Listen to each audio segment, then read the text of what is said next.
16-year-old लियाना फ्रेडनबर्ग और उसका 19-year-old boyfriend Philippi cafe अपने फर्स्ट वीकेंड कैंपेन के लिए निकलते हैं। दोनों बहुत ज़्यादा यंग थे और दोनों ही एक दूसरे के साथ टाइम स्पेंड करने के लिए बहुत ज़्यादा एक्साइटेड थे। उन दोनों के बीच में सब कुछ बहुत ज़्यादा परफेक्ट था, लेकिन जो जगह उन्होंने कैंपेन के लिए चूज़ की थी वो दिखने में जितनी ज़्यादा शांत थी, एक्चुअली में उतनी ही ज़्यादा डेंजरस थी। हाई क्राइम रेट और वायलेंस की वजह से वो एरिया पहले से ही बहुत ज़्यादा बदनाम हो चुका था, जिसके बारे में इन दोनों को कोई भी आइडिया नहीं था।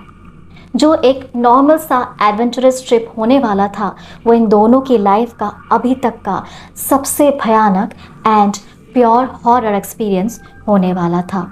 क्योंकि रात में जब दोनों अपने टेंट में सो रहे थे, दो लोग चुपके से उनके टेंट के पास आ जाते हैं। उसमें से एक आदमी के हाथ में शॉट गन थी और दूसरे के हाथ में एक बहुत ही बड़ा सा नाइफ। इन दोनों ने लियाना और फिलिपी को नींद से जगाया। उनके हाथों में हथियार देखकर और डर की वजह से वो दोनों एकदम फ्रीज हो चुके थे। उन्हें बाहर घसीट कर ले जाया गया और उनके हाथ बांधकर उन्हें एक तरीके से हॉस्टेज बना लिया गया था। और उसी मोमेंट से उनका ये वीकेंड खत्म हो चुका था और अब जो शुरू होने वाला था वो ब्राज़ील के सबसे डिस्टर्बिंग क्राइम केसेस में से एक बनने वाला था। लियाना फ्रेडनबर्ग born on 6 May 1987 at Sao Paulo, Brazil. वो एक बहुत ही काम मिडिल अपर क्लास फैमिली में पली बड़ी थी। उसकी मॉम मारिया, डैड आरी और उसका एक यंगर ब्रदर, एक छोटी सी हैप्पी फैमिली। उसके फादर एक लॉयर थे और उसकी मदर एक होममेकर थी। लियाना फैमिली ओरिएंटेड और स्वीट सी और बहुत ही ग्राउंडेड लड़की थी। उनकी फैमिली में लियाना सबसे ज़्यादा उसके फादर आरी के क्लोज थी। लियाना हमेशा अपने पेरेंट्स को बताकर ही बाहर जाती थी कि वो कहाँ पर जा रही है, किसके साथ जा रही है और कब तक वापस आएगी। और उसके फादर भी लियाना को हमेशा उसके घर के पास वाले बस स्टॉप पर लेने या ड्रॉप करने के लिए जाते थे। लियाना को उसके पेरेंट्स ने साओ पाब्लो के सबसे प्रेस्टिजियस प्राइवेट स्कूल में एडमिशन दिलाया था, क्योंकि लियाना के पेरेंट्स चाहते थे कि लियाना एक बेहतर एटमॉस्फेयर में पढ़े जहां पर उसका फ्यूचर और भी ब्राइट हो सके। सिर्फ 16 इयर्स की एज से ही लियाना अपने करियर के बारे में सोचने लगी थी। लियाना फिजिकल एजुकेशन पढ़ना चाहती थी और बहुत ही जल्दी वो फ्यूज नाम की एक एंट्रेंस एग्ज़ाम को देने वाली थी, जो ब्राज़ील की टॉप यूनिवर्सिटी में एडमिशन लेने के लिए दी जाती है। इतनी कम एज में अपने फ्यूचर के लिए उसका ये डेडिकेशन शो करता था दैट लियाना कितनी ज़्यादा सॉर्टेड, स्टेबल और अपने गोल्स को लेकर कितनी ज़्यादा सीरियस एंड क्लियर है। यही वो टाइम था जब न्यू स्कूल में उसकी मुलाकात होती है फिलिपी कैफे नाम के एक 19-year-old लड़के से। उन दोनों के बीच में इंस्टेंटली एक कनेक्शन फील होता है। फिलिपी कैफे एक बहुत ही साधारण बैकग्राउंड से आता था और स्कूल के साथ साथ काम भी करता था। वो स्कूल में अपने स्कॉलरशिप की वजह से पढ़ रहा था, ना कि किसी प्रिविलेज की वजह से। उसके ड्रीम्स भी बहुत ज़्यादा क्लियर थे। उसे लॉ की पढ़ाई करनी थी एंड उसके बाद पुलिस फोर्स में ज्वाइन होना था। इसी टाइम पर फिलिपी ने अपने कुछ दोस्तों के साथ एक प्लान बनाया था कि उसे कैंपेन के लिए एम्बुगुआक नाम के एक विलेज के पास जाना है और उसने इसके लिए लियाना से भी बात कर ली थी कि वो उसे स्पेशली लियाना के साथ वहाँ पर जाना चाहता है। वो इस कैंपेन के लिए अक्टूबर के एंडिंग में जाना चाहते थे और फिलिपी यहाँ पर एक बार अपने दोस्तों के साथ जा भी चुका था और उसे ये जगह काफ़ी ज़्यादा पसंद भी आई थी। लेकिन जैसे जैसे कैंपेन की डेट क्लोज आती जा रही थी, फिलिपी के बहुत सारे दोस्तों ने उस कैंपेन पर जाने के लिए मना कर दिया और एट द एंड सिर्फ फिलिपी एंड लियाना ही बच गए थे। फिलिपी का इस कैंपेन पर जाने का बहुत ज़्यादा मन था, इसलिए लियाना भी उसे अकेले नहीं छोड़ना चाहती थी। तो दोनों ने डिसाइड किया कि इस कैंपेन के लिए सिर्फ वो दोनों ही चले जाएंगे। लेकिन फिलिपी एंड लियाना दोनों को इस प्लेस के बारे में ज़्यादा कुछ आइडिया था ही नहीं। स्पेशली इस बारे में तो बिल्कुल भी नहीं था कि ये प्लेस एक गैंग एक्टिविटी, क्रिमिनल एक्टिविटी के लिए बहुत ज़्यादा पॉपुलर हो चुका था। फिलिपी जब पहली बार इस जगह पर कैंपेन के लिए गया था तब उनका ग्रुप बहुत ज़्यादा बड़ा था और शायद इसलिए वो बहुत ज़्यादा सिक्योर भी थे वहाँ पर और उनके साथ कुछ भी गलत नहीं हुआ था। लेकिन इस बार लियाना एंड फिलिपी ही सिर्फ दोनों ही उसी जगह पर जाने वाले थे।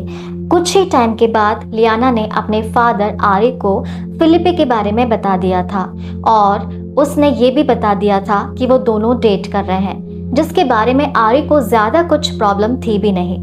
2 महीने तक मतलब अगस्त से लेकर सितंबर 2003 तक फिलिपी एंड लियाना एक दूसरे को डेट कर रहे थे। लेकिन लियाना जानती थी कि उसके पेरेंट्स कभी भी उसे एक ऐसे लड़के के साथ कहीं पर भी जाने की परमिशन नहीं देंगे जिसे वो बहुत अच्छे तरीके से नहीं जानती हो और खासकर ऐसे प्लेस पर तो बिल्कुल भी नहीं जाने देंगे जिसके बारे में उन्हें जीरो आइडिया हो। इसलिए उसने अपने फादर से एक छोटा सा झूठ बोला। उसने अपने फादर से कहा कि वो फ्राइडे नाइट अपने यूथ ग्रुप के साथ रहेगी और मॉर्निंग को वो एक सुपरवाइज ट्रिप पर जा रही है जहां पर पहले से ही वो जा चुकी थी, जिसकी वजह से उसके फादर को कोई भी ज्यादा प्रॉब्लम नहीं थी और ना ही उन्होंने इस बात को लेकर लियाना पर कोई भी डाउट किया। फिलिपी और लियाना ने अपने अपने बैकपैक्स को एक दिन पहले ही अपने स्कूल के लॉकर में रख दिया था सो घर पर किसी को भी डाउट ना हो इसके बारे में। फिलिपी ने अपने पेरेंट्स को सीधे सीधे क्लियरली बता दिया था कि वो अपने दोस्तों के साथ कैंपेन के लिए जा रही है, जो उसके लिए और उसके पेरेंट्स के लिए भी एक बहुत ज्यादा नॉर्मल बात थी। अब सब कुछ सेट था और किसी को भी कोई भी आइडिया नहीं था कि लियाना एंड फिलिपी कहाँ जा रहे हैं। फ्राइडे 31 अक्टूबर को स्कूल में क्लास खत्म होने के बाद लियाना घर पर नहीं जाती है। वो स्कूल के गेट के बाहर ही फिलिपी से मिलती है। दोनों अपने अपने बैग पैक उठाते हैं और वीकेंड की पूरी तैयारी के साथ दोनों शहर के लिए निकल पड़ते हैं। दोनों तियाती टर्मिनल पहुंचते हैं। वहां से दोनों ने टिकट्स लिए और एम्बुगुआओ जाने वाली बस में बैठ गए और फिर से वहां से साटा के लिए बस ली, जिस विलेज के पास से उनका कैंपेन का प्लेस था और इसी विलेज से उन्हें और आगे 4.5 किलोमीटर वॉक करके जाना था। यहाँ से ये दोनों लगभग 4 किलोमीटर आगे चलते जाते हैं उस पुराने फार्म हाउस की तरफ जिसके बारे में फिलिपी ने बताया था, जिसे बहुत सालों पहले एक क्रिमिनल एक्टिविटी के बाद बंद कर दिया गया था। लेकिन इन दोनों को इस बात का कोई भी आइडिया नहीं था उस प्लेस पर पहुंचने के बाद इन दोनों के साथ क्या होने वाला है। जब वो दोनों उस विलेज से गुजर रहे थे, वहां के लोग उन्हें बहुत ही अजीब तरीके से घूर रहे थे। चलते चलते ये दोनों 2 लोगों के साथ अपना रास्ता क्रॉस करते हैं। कैंपिना जो 16 साल का था और उसका फ्रेंड परमा ब्यूका जो 32 साल का था। अब कुछ टाइम के बाद लियाना एंड फिलिपी अपने उस प्लेस पर पहुंच जाते हैं। जब लियाना एंड फिलिपी अपना टेंट सेटअप करने के लिए जगह सर्च कर रहे थे, तभी उन दोनों ने एक तरीके से इन दोनों को वहां पर मार्क कर लिया था और अब इन दोनों को एग्जैक्ट लोकेशन पता थी लियाना एंड फिलिपी का। टेंट को सेटअप करते टाइम लियाना के फादर लियाना को कॉल करते हैं उसके मोबाइल नंबर पर। उसके फादर को लियाना के आसपास किसी की भी आवाज़ सुनाई नहीं दे रही थी, तो लियाना के फादर ने उससे पूछा भी कि तुम्हारे आसपास कोई भी चहल पहल क्यों नहीं है। तो लियाना ने यहाँ पर अपने फादर से एक छोटा सा झूठ बोल दिया कि सब लोग ट्रैवल की वजह से बहुत ज़्यादा थक गए थे और सब लोग बहुत ही जल्दी सो गए हैं। उसके फादर ने लियाना से कहा कि चलो ठीक है, तुम भी आराम करो और मुझे कॉल करती रहना। इतना बोलकर लियाना के फादर ने कॉल रख दिया। अब रात में बहुत ज़्यादा थकने के बाद फिलिपी एंड लियाना अपने टेंट में सो जाते हैं और बस कुछ घंटों के बाद ही कैंपिना और परमा ब्यूका यहाँ पर अपने हथियारों के साथ आते हैं। एक के हाथ में शॉर्ट गन थी और दूसरे के हाथ में एक बहुत बड़ा सा नाइफ था और चिल्लाकर लियाना और फिलिपी को नींद से जगाकर बाहर आने के लिए कहा। लियाना एंड फिलिपी बहुत ज़्यादा डर गए थे और दोनों के पास कोई भी ऑप्शन भी नहीं था। दोनों के हाथों और पैरों को बांधा गया, उनकी आंखों पर पट्टी भी बांधी गई। पहले तो लियाना एंड फिलिपी बस यही सोच रहे थे कि ये दोनों चोरी करने के लिए आए हैं, लेकिन ये कोई चोरी नहीं थी। उसी रात को लियाना का कॉल ना आने की वजह से लियाना के फादर अब टेंशन में आ गए थे और अगली मॉर्निंग उनका डर और भी ज़्यादा बढ़ गया क्योंकि लियाना का फ़ोन अब स्विच ऑफ आ रहा था और उसे किसी भी तरीके से कांटेक्ट नहीं कर सकते थे। लियाना के एक दोस्त से पूछने के बाद उसके फादर को सब कुछ क्लियरली पता चल गया था कि लियाना किसी स्कूल ट्रिप पर नहीं है। वो अपने बॉयफ्रेंड फिलिपी के साथ एक कैंपेन के लिए डबुग्वाको नाम के एक विलेज के पास गई है। उसके फादर इमिडिएटली डबुग्वाको नाम के उस विलेज के आसपास एरिया में पहुंचते हैं और एक कार लेकर वहां पर आसपास के एरियाज में इन दोनों को सर्च करना शुरू कर देते हैं। उन्होंने अपने एक बिजनेसमैन फ्रेंड की हेल्प से एक हेलीकॉप्टर से उन दोनों के मिसिंग प्लेसेस को भी उस एरिया के ऊपर से ड्रॉप किया और वहाँ के आसपास के एरियाज में वो उन दोनों के मिसिंग प्लेट्स को डिस्ट्रीब्यूट कर रहे थे। इसके बाद वो दोनों फिलिपी एंड लियाना को बहुत ज़्यादा घने जंगलों के अंदर ले गए। यहाँ पर अब 5 दिनों तक लियाना के साथ कुछ बहुत ही भयानक होने वाला था जिसके बारे में उसने कभी भी नहीं सोचा था। फाइनली पुलिस उस प्लेस पर पहुंचती है जहां पर लियाना एंड फिलिपी ने अपना टेंट सेटअप किया था। उन्हें वहां पर टेंट मिलता है, उन दोनों के बैग्स वैसे के वैसे मिलते हैं, सारा सामान भी वैसा ही वैसा था और टेंट से बाहर उन्हें लियाना के चप्पल्स मिलती हैं जिन्हें वो रोज़ पहना करती थी। उसे देखते ही लियाना के फादर समझ गए थे कि उन दोनों को किसी ना किसी ने किडनैप तो किया है। जब पुलिस ने आसपास के एरिया में पूछताछ करना शुरू किया, उनके सामने एक नाम बार बार आ रहा था, कैंपिना, जो एक बहुत ही खतरनाक क्रिमिनल था जो उस एरिया में जंगलों में क्राइम्स किया करता था। उसी रात को उस एरिया में काम करने वाले एक वुड्समैन ने लियाना के फादर को कॉल किया। उस प्लेट पर जो नंबर था उसको देखकर और उस वुड्समैन ने लियाना के फादर को कॉल करके बताया कि उन्हें जंगल में एक नशे की हालत में लड़खड़ाता हुआ एक आदमी मिला था जो अजीब सी बातें बड़बड़ा रहा था और ये आदमी था एंटोनियो कसानो और उसे पुलिस ने इमीडिएटली अरेस्ट कर लिया था।